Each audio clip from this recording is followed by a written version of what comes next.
ada update dari Munarboy nggak? Gua gregetan nih kayak gimana sih sebenarnya? Kan makin kebuka gitu katanya. Makin ngeri loh, gue dengarnya. Makin kebuka, makin ini kan, menyeramkan. Kalau kita lihat ini ya, Iya. dulu itu di Indonesia ini kan yang dihajar nih dulu kan operator lapangannya nih. Yang di lapangan. Orang-orang yang ngebom gitu ya. Lu zaman Dokter Azhari apa dulu itu kan. Iya. Tahap berhasil kena korban dari kita juga banyak, masyarakat sipil juga banyak.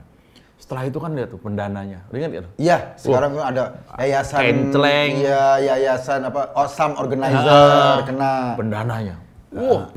PPATK turun tangan juga, cari siapa pendananya, ya kan, ketahuan. Ini sekarang nih, mungkin di apa nih, di segmen terakhir, intelektual ya tokoh. Otaknya kok. Kalau punya gua ngomong otak. pelan-pelan loh, Kalau punya otak. Otaknya nggak kepake, makanya dipakai untuk ini. Otaknya kok. Yang perencanakan ideolognya lah ya. Ideolog. Pengide. Itu dia Munarman sekarang lagi diadilin dalam konteks itu, dia sebagai ideolog. Jangan beneran kalau dilihat dari orang pinter loh dia. Siapa? Munarman tuh pinter. Masa? Pinter banget. Makanya lama matinya. Pinter banget. Maksudnya mati ideologinya gitu loh. Iya. Jadi pinter orang itu. Jadi sekjen FPI. Kurang pinter apa? Anak buahnya Nobel Mbak Gue sih Mumin. bingung ya kenapa jadi dia front pembela Islam. Sebenarnya kan kalau dia pengen bela agama, front pembela Islam, pembela Buddha, pembela Hindu, pembela Kristen, kan jadi rame ya. Jadinya warna-warni. Pesertanya jadi banyak.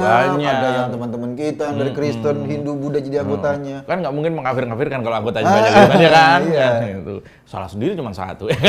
Peluangnya banyak loh padahal. Iya. Itu sekarang lagi diadili. Ada info terbaru nggak nih? Setelah fase eksekutor lapangan ditangkap. Pendana ketahuan. Nah, sekarang kan biasanya terakhir itu selalu yang paling ini kan. Kalau kita nonton film itu yang terakhir pasti lama berantemnya. Kalau lo main game rajanya berantemnya lama itu kan. Tembakin lama banget. Nggak mati-mati. Ini gimana?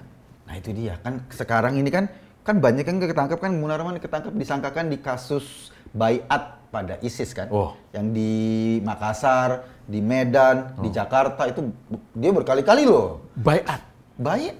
Baiat itu kalau bahasa yang sederhana orang pahamin, semua orang tahu itu kayak sumpah setia lah. Janji setia, Jogo setia melu. Gue gak akan bikin konten lain sama orang lain gitu lah. Lu gak akan pindah kanal. Ini kok jadi kayak Mas Iis ya?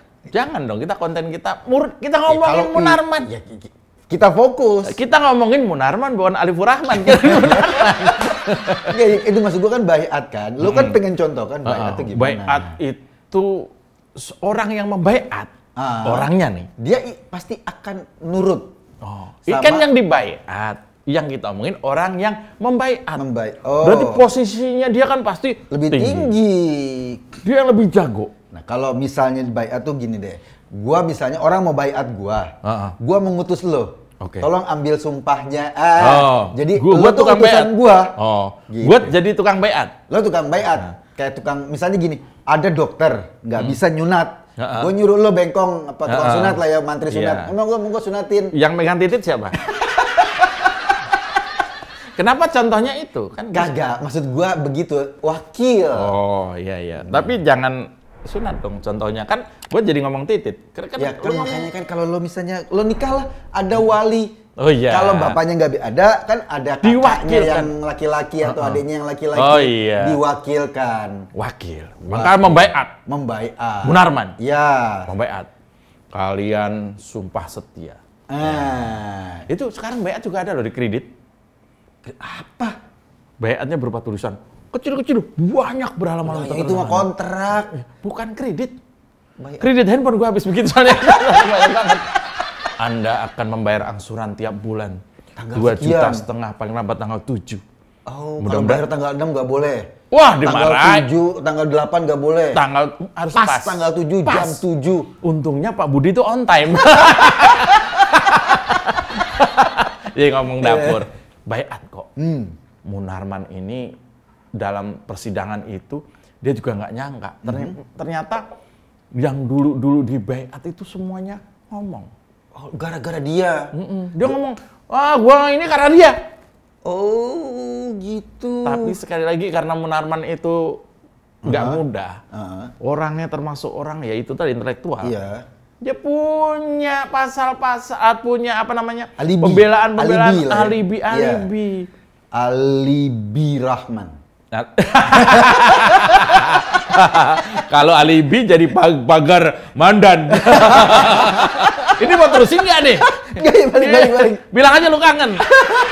Ini adalah bagian dari kerja teman-teman Densus yang bisa menghadirkan saksi mungkin kan gitu kan. Pada ngoceh nih. Oh. Selain saksi ada saksi ahli kok. Saksi ahli yang menganalisa kejadian itu ya. Kan hakim kan perlu pendapat yang banyak untuk memutuskan. Iya, pendapat para ahli ya. Gue ngebayangin gini kira-kira, Pak saksi ahli benar nggak gitu. Kalau orang melakukan kejahatan bom ini karena dipengaruhi oleh, gitu kurang lebih gitu. Ternyata saksi ahli bilang, oh iya. Oh benar, karena ada yang pengaruhi. Ada pengaruhi. Jadi ketika ISIS, lu tahu sejarah ISIS berdiri kan? Itu tahun berapa gitu tahun kan? 2012 di Suriah kalau nggak salah ya. Lalu ternyata EPI ini kan kemudian yang tadinya cuma grup preman gebuk-gebukin orang pinggir jalan. Ya, pokoknya preman berjubah lah dulu berubah. Kok berubah? Ada yang ngaku bahwa dia melakukan serangkaian kegiatan terorisme itu terinspirasi dari omongannya atau baiatnya Munarman dan ceramahnya Rizik. Oh, ya gue pernah lihat nggak? Gue pernah baca ya, ada dokumen FPI yang terang-terang menyatakan bahwa FPI itu mengapresiasi atau apalah bahasanya. Pokoknya mendukung lah. Mendukung ISIS. Wah. Abu Bakar al-Baghdadi itu didukung oleh FPI. Iya, ada dokumen yang menyebutkan itu. Iya. Itu semacam maklumat. Nah, itu dia. Itu kan dokumen itu sendiri mungkin bisa diartikan sebagai baiat. Oh, secara umum ya. Dukungan itu bisa diartikan sebagai baiat. Ada baiat yang langsung, ada baiat tertulis sebagai organisasi. Karena kalau dari sejarahnya tahun segitu, tahun 2017, belum lama loh kok, tahun 2017 tuh. Kita aja masih, kita masih ingat tahun 2017, itu seolah-olah ISIS itu masa depan. Jadi dia langsung buru-buru. Iya kan, waktu itu kan harapan di Jakarta kan. Apalagi di Jakarta. Mereka aja baru ngalahkan Pak Ahok waktu itu kan. Percaya dirinya. Sampai masuk penjara. Mereka jadi pede kan. Ini waktunya ISIS gitu kali lah ya. Udahlah kan gitu kan. Nurut. Iya. Bom sana, bom sini. Ada pengakuan kok ternyata di sidang dari para saksi-saksi dan saksi ahli dan juga orang-orang yang tadinya itu hadir dalam baiat itu. Kan juga kalau diurut kan ada hasil dari baiat itu sudah ada teroris kok. Ada iya. Kan yang di ngebom di mana itu? Di Surabaya, di Makassar, di Filipina. Banyak loh alumni-alumninya. Gue nggak tahu sekarang udah reuni belum? Mereka harus reuni ya? Bukan. Kan udah pada kan gini, kan sekarang Munarman lagi di sidang. Mereka bikin reuni, reunian yuk. Datang ke tempat ini yuk. Datang, kita makan-makan gitu ya. Gitu ya. Makan sekarang. Bukan. Itu kalau lu anak sekolah iya begitu. Tapi ini kan teroris. Lu mau reuni? Oh enggak. Gila lu. Kan. Masa iya reuninya orang kan gigit-gigitan bisa gigit-gigitan granat kan enggak juga. Tukar kado. Namanya reuni. Satu tukar kado. Isinya baunya granat. Gitu kan. Satu lagi belati. Tuker-tukeran. Serem amat ya. Ada nggak yang kadonya itu misalnya jari-jari? Kan nggak bisa. Ada. Bukan, kok nggak ada reuninya. Alumninya baiat nggak ada reuninya. Sekali reuninya di sana. Jauh. Agak jauh. Agak jauh sana. Ini kalau terbukti kok. Rizik dan juga Munarman ternyata adalah tokoh tadi kita bilang ya. Tokoh ya, operator, pendana sama tokoh intelektual. Iya. Kalau dia masuk ke sini kok ancamannya apa kok? Matilah. Dia gara-gara dia banyak orang yang mati ya hukumannya jadi hukuman mati tuh ancamannya tuh. Berarti selangkah lagi Munarman dihukum mati dong. Kalau terbukti saksi ahli bilang iya. Bisa terpengaruh. Tergantung hakim. Iya. Dilihat kan berapa besar daya rusaknya kan gitu. Ini kalau orang ini masih hidup terus lama-lama rusak nih.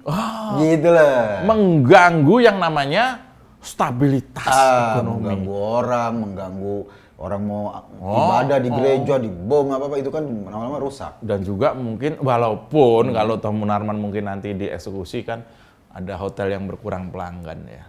Oh, kamar 2720. Ya kita nggak apa-apa, yang penting kan aman ya. Yang penting aman. Iya. Tapi pelanggan tuh ada juga di hotel.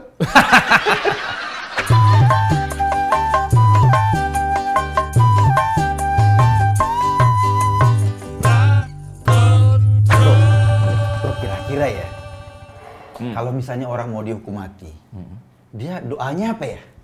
Doa makan. Kok doa makan? Loh, siapa tahu begitu mati di sana dalam keadaan Kenyang. Loh enggak, dihidangkan. Nah, doa makan, doa junub, hanya itu. Tapi kalau toh, ini menurut gua ya, kalau kemudian hakim memutuskan, ya hukuman mati. Ini pasti prosesnya lama. Dia pasti kan nggak bisa langsung banding, dia apa segala macam. Perjalanan masih lama. Ya pasti lama kan kita kan gak kayak pas tok hukuman mati dor kan nggak Nah, mungkin kan proses iya. lagi. Suruh nyesel dulu kan? Ada proses Kan nyesel. ada hukuman mati terus kemudian nanti dia dibanding. Banding kalau kalah lagi kasasi. Kalau kasasi masih kalah lagi dia PK, peninjauan kembali. Kalau masih dihukum mati juga ya udah mau diapain? Kalau biasanya gini, yang gue baca-baca dari cerita-cerita, gue dulu pernah baca ceritanya Kusni Kasdut. Iya. Yang dihukum mati itu kan. Ternyata begitu hakim mengetok palu dia hukuman mati, itu dalam waktu berapa hari kemudian orang itu dapat surat. Surat dari? Si terdakwanya ini dapat surat dari istri. Kenapa? Surat cerai. Itu udah hukuman sosial pertama. Oh iya loh, istrinya tiba-tiba mau gimana? Gimana udah gak ada harapan? Udah gak ada harapan mati. Udah mati kan gitu. Iya. Itu makanya hati-hati orang-orang ini kalau melakukan tindak terorisme itu kan. Harus jadi ceraikan itu dulu istrinya. Bukan begitu juga, Pak. Nah, itu yang kita ngeri adalah efeknya.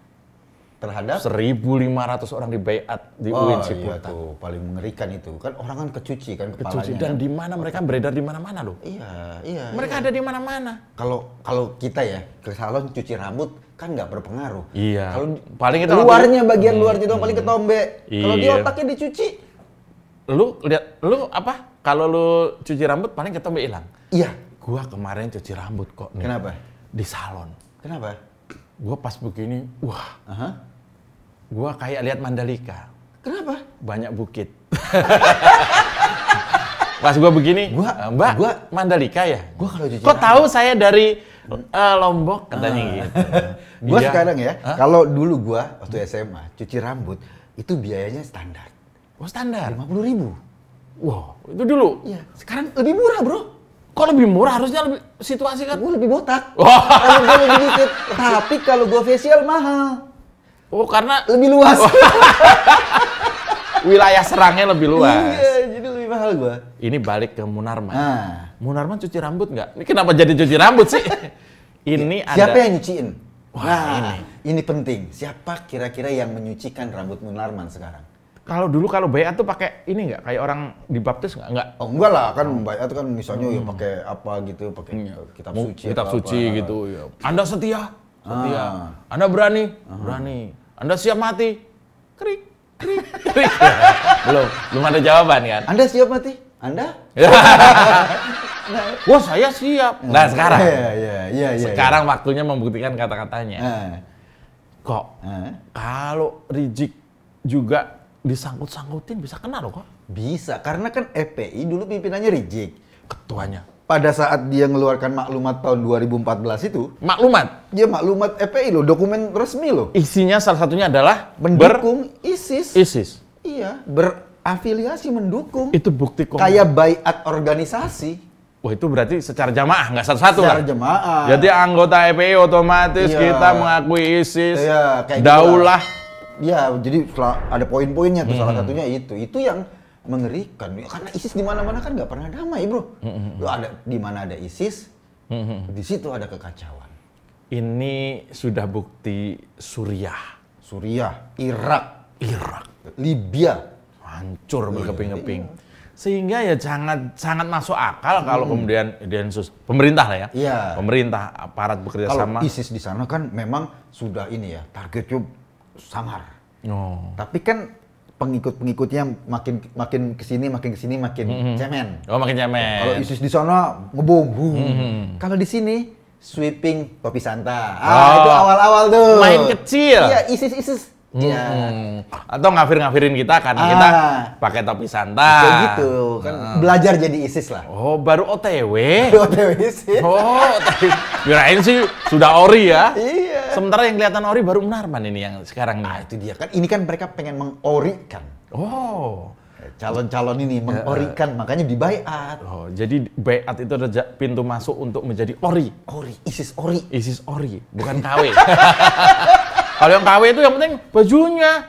Ya, maksudnya? Wah, ini udah kayak Bonyok. gini. Terus gigi bagus-bagus dijelek-jelekin. Itu kan biar kelihatan militansinya kok. Kok dijelek-jelekin gimana? Ya biar kelihatan militansi. Itu tukang gigit orang. Gitu.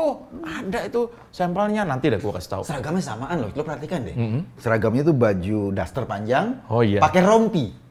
Untuk apa? Nggak tahu gue polanya begitu. Kan Kalau gerah. seragamnya iya. Kita aja pakai baju gini, ini yang apa namanya, yang tipis banget nih, karena emang kita di tropis. Iya kan daster panjang, dalamnya ada kipas angin kecil tuh di. Makanya kalau lo dia lagi diri, dasternya goyang gede-gede, nah itu kipas angin. Oh, USB ya? Ada USB. Kipas angin, waduh ngeri banget kalau kentut, cepet banget nyebarnya. Oh, pantas kalau jalan tuh bunyi. Kenapa? Wuk, pret. Wuk, pret, masuk angin.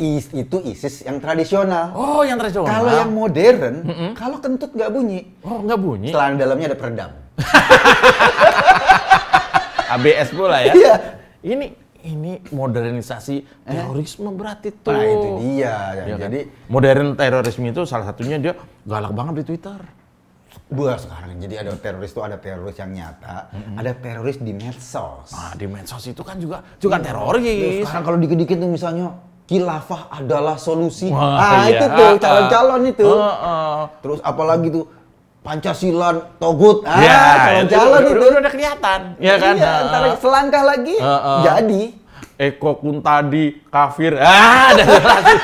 Iya kan? Itu hashtag. Jo Dajjal. Gua jawab, kok tahu? Baru ini terorisme dalam level-level yang terjangkau oleh tangan lihat. Terorisme yang paling rendah di media sosial. Iya. Dan Denny Siregar Bazra itu terorisme paling rendah. Itu sudah jadi template loh. Kenapa? Dia nulis Denny Siregar tuh kelanjutannya pasti buzzer. Sudah ada. Udah ada. Udah otomatis. Udah otomatis itu. Saking orang udah nancep tuh. Iya, kadun-kadun tuh udah nancep di situ. Iya kan? Nah, ini teman-teman juga kalau mau bantu bawa Bapak Densus di level itu aja. Iya. Kalau ada yang kayak gitu ya jangan diem.